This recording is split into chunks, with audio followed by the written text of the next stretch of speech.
తెలంగాణ రాజకీయాల్లో మరోసారి కొత్త చర్చ మొదలైంది. తెలంగాణ జాగృతి అధ్యక్షురాలు మాజీ ఎమ్మెల్సీ కవిత బుధవారం ఒక కీలకమైనటువంటి ప్రకటన చేశారు. ప్రజల్లోకి వెళ్లేందుకు 4 నెలల పాటు భారీ యాత్రను చేపట్టనున్నట్లు అధికారికంగా వెల్లడించారు జాగృతి అధ్యక్షురాలు కల్వకుంట్ల కవిత.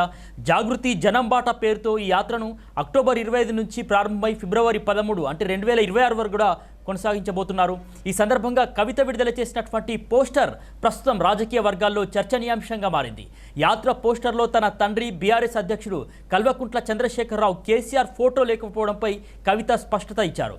ఇది కేసీఆర్ను అవమానపరిచే ప్రయత్నం కాదు, ఆయన లేకుండా తెలంగాణ సాధ్యం కాలేదు, కానీ తెలంగాణ ఉద్యమానికి రాష్ట్ర ఏర్పాటుకు ఆయనే మూల కారణం. అయితే కేసీఆర్ ఇప్పుడు ఒక రాజకీయ పార్టీ అధ్యక్షుడు కాబట్టి నేను స్వతంత్రంగా ప్రజల్లోకి వెళ్లే సమయంలో ఆయన ఫోటో వాడడం సరికాదు అని చెప్పి కవిత అయితే వెల్లడించారు. ఇక నేను నా తొవ్వను వెతుక్కుంటున్నా, తెలంగాణ ఉద్యమం అంటే కేవలం ఒక వ్యక్తి కాదు, వేలాది అమరవీరుల త్యాగాల ఫలితమని, ఆ త్యాగాలకు అర్థం రావాలంటే సామాజిక తెలంగాణ ఏర్పడాలి, అందుకే ఈ యాత్రను ప్రారంభిస్తున్నానని చెప్పి కవిత అయితే వెల్లడించారు. ఇక తాజా ప్రకటనతో తెలంగాణ రాజకీయాల్లో కొత్త ఊపిరి వచ్చినట్టయింది. ముఖ్యంగా బీఆర్ఎస్ నుంచి దూరం అవుతున్న సంకేతాలు ఇస్తున్న కవిత స్వతంత్ర రాజకీయ దిశలో అడుగులు వేస్తున్నారని భావించవచ్చు.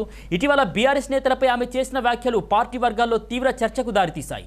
ఆమె కొత్త రాజకీయ పార్టీ స్థాపించనున్నారనేటటువంటి ఊహాగానాలు ఇప్పటికే చక్కర్లు కొట్టాయి. ఇక రాజకీయ విశ్లేషకుల అభిప్రాయం ప్రకారం చూసినట్లయితే కనుక జాగృతి జనం బాట యాత్ర కవితకు ప్రజా మద్దతు అంచనా వేయడానికి ఒక పరీక్షగా ఉండవచ్చని చెప్తున్నారు.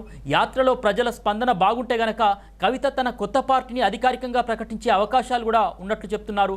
మరోవైపు కవిత సమాజంలోని అన్ని వర్గాలను కలుపుకుంటూ తెలంగాణ అభివృద్ధి, మహిళా శక్తీకరణ, సామాజిక సమానత్వం వంటి అంశాల్ని ముందుకు తెచ్చే ప్రయత్నం చేస్తున్నారని కూడా రాజకీయ విశ్లేషకులు అయితే చెప్తున్నారు. ఇక కవిత యాత్రలో తెలంగాణలో కొత్త రాజకీయ సమీకరణలు ఏర్పడే అవకాశాలు కూడా ఉన్నాయని చెప్తున్నారు.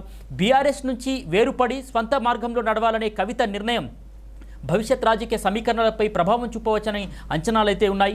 మొత్తంగా అక్టోబర్ 25న ప్రారంభమయ్యే కవిత జాగృతి జనం బాట యాత్రపై ఇప్పుడు రాష్ట్ర రాజకీయ దృష్టి సారించింది. గులాబీ పార్టీ నుంచి సస్పెండ్ అయిన తర్వాత కూడా కేసీఆర్ తన నాయకుడని అనేక సార్లు చెప్పుకుంది కవిత. కేటీఆర్ పైన, హరీష్ రావు మీద, ఇతర నాయకుల మీద కూడా అనేకమైనటువంటి విమర్శలు చేసినప్పటికీ కూడా తండ్రిని మాత్రం పల్లెత్తు మాట అనలేదు. ఆయనే తన లీడర్ అంటూ విధేయతను కూడా ప్రకటించింది. తండ్రితో విభేదాలు ఉన్నప్పటికీ కూడా ఆయనకు మద్దతుగా దీక్షలు, ధర్నాలు కూడా చేసింది. ఆయన పాలనలో జరిగినటువంటి అక్రమాల్లో, కుంభకోణాల్లో తండ్రి పాత్ర లేదని చెప్పింది. ఆయన పట్ల పూర్తి పాజిటివ్గానే రెస్పాండ్ అయింది. ఇక తనను పార్టీ నుంచి సస్పెండ్ చేయగానే పార్టీకి, ఎమ్మెల్సీ పదవికి కూడా రిజైన్ చేసింది కల్వకుంట్ల కవిత. ఇక వెంటనే సొంత పార్టీ పెడుతుందని అనుకున్నారు, కానీ అలాంటిదేమీ కూడా జరగలేదు. అయితే ఇప్పుడు పార్టీ పెట్టే దిశగా అడుగులు పడ్డట్టే అనేటటువంటి వార్తలు వస్తున్నాయి. ఇక ఈ యాత్ర ఆమెకు కొత్త రాజకీయ భవిష్యత్తుకు నాంది పలుకుతుందా లేదా అనేది మాత్రం వేచి చూడాలి.